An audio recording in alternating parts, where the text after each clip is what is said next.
Hello, my name is Catherine Kim, and I will be introducing consumer culture during the 1920s.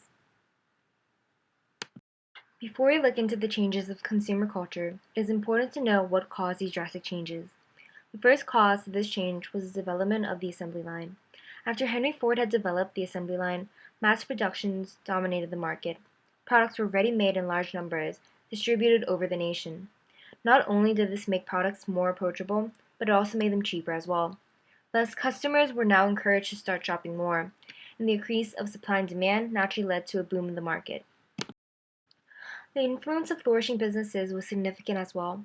As the fundamental Republicans started taking power in Congress, they supported a general belief that big corporations would lead to economic growth. Though limited government intervention was thought as a key to success, this was a small exception. The government and businesses worked hand in hand to strengthen corporation power, at times even overlooking the antitrust laws.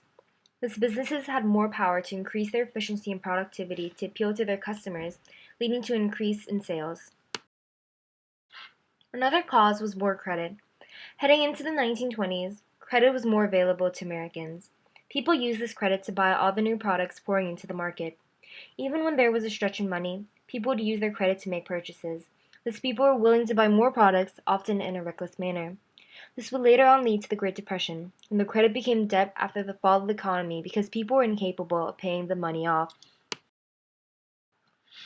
One of the drastic changes in consumer culture was a shift in method to self-development. Self-development has always been a consistent subject throughout history. Before the 1920s, self-development was meant for yourself. You wanted to feel important. You were the one who you wanted to please. However, in the 1920s, self-development was now meant for others. The consistent question was, how can I make myself more appealing? This was subject to criticism of people being too superficial, too materialistic, because they were faking themselves through the use of popular products to seem more likable. The advertisement on the left is from 1914. You can tell that the focus of the product is how it makes the user feel. The product's strength is that it will make the user feel comfortable. In contrast, the advertisement on the right, which is from 1927, emphasizes on how the product will change other people's view of you. They are saying you should buy the product because it affects the people around you, not the user himself. Another drastic change was the recognition of a larger woman audience. Businesses acknowledged that women were now the larger consumption group. As the center of families, they were the ones who purchased the most consumer goods. Thus, many of the advertisements were aimed towards women. Women in advertisements were largely stereotyped into two categories, either a typical housewife or a flapper looking for sex appeal.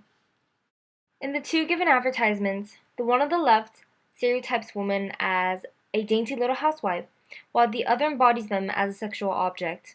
On the left, it is taken for granted that women are entitled to domestic duties and even enjoy doing so.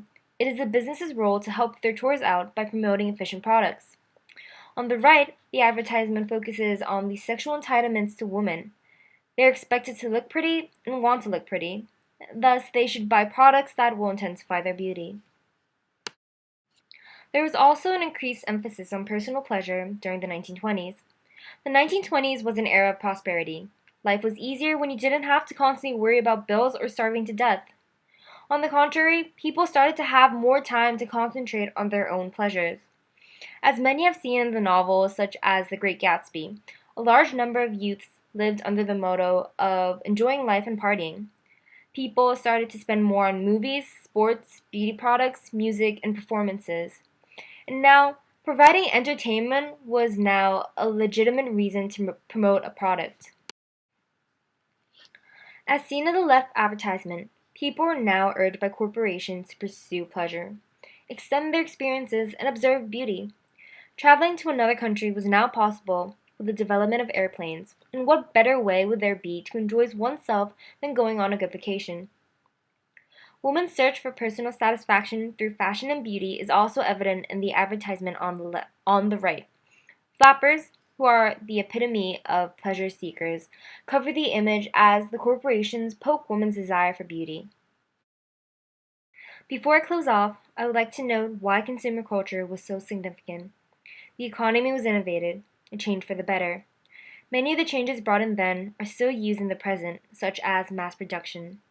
More importantly, though, not only did it reflect the prosperity and the drastic changes of values in society, but also it would have significant effects in the upcoming future.